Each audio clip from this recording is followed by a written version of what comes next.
Everybody, Todd Davis, Gold Star Referral Clubs. Now, this is a quick video about training your club.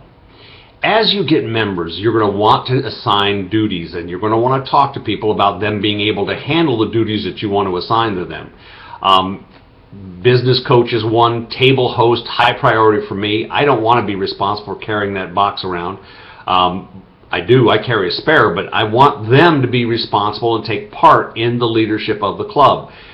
Because on the agenda, when it says everybody stand and remain standing, and let's go around the room and introduce everybody, it's nice to actually have some people that stand up and do something with the club and be acknowledged for doing something, and everybody claps for them.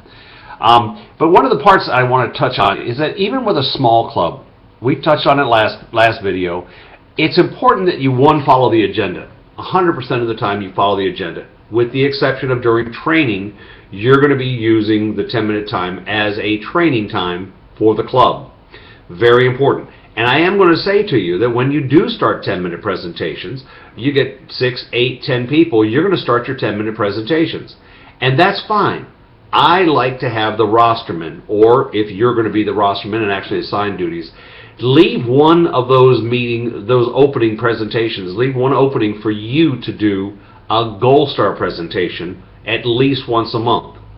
Like if you have 6 people, that's 6 weeks of everybody doing a presentation. I recommend you do it with that few of people. Maybe every 3 weeks you take the spot and teach on Gold Star, especially about how to invite, reminding about 10-minute presentations, reminding about effective 60-second presentation.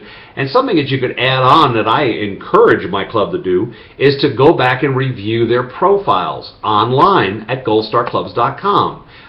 Making sure what they say about their business when they applied to join is actually reflective of what they wanted to say.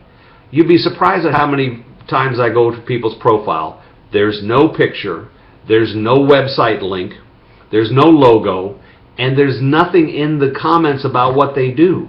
It's like when people on LinkedIn, they want me to connect with them. And even though I know them, and I know them, somebody local just did this. He said, I'd like to connect with you. And I said, fine. Except that you don't have a picture, you have nothing about what it is you guys do. I said, I don't normally connect with people with 9 connections.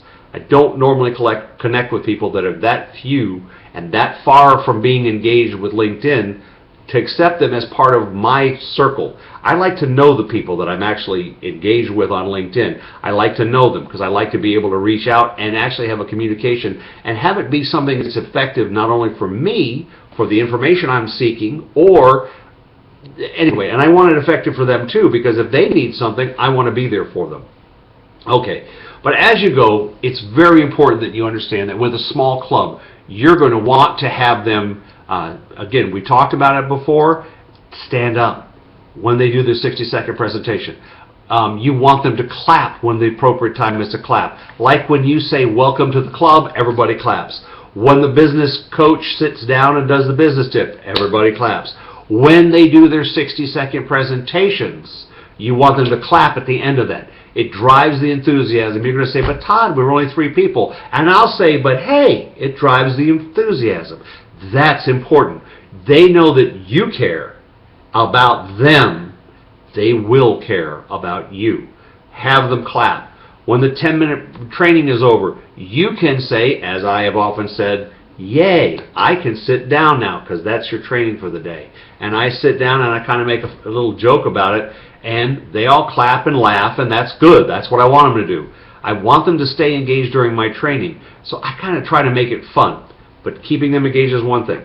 Training them. You know it's hard to clap with a room full of 3 people. You get worn out. Have more people. Pretty simple answer. If you are doing your visits to chamber events and networking meetings and things like that, you will meet people that need your club. I'm going to tell you, as a director, you need to be inviting them to the club. You just, plain and simple, it's all about you and making that step to invite people to come into your group. Don't rely 100% on the visitors. Keep training them on how to do it. Make them comfortable with it. Help them to be comfortable with it. One of the things that I have done in my groups at the referral time when I'm when I'm standing up and doing my 60-second presentation. I may not need anything for me, but what I will tell them is that I want a referral that's good for you.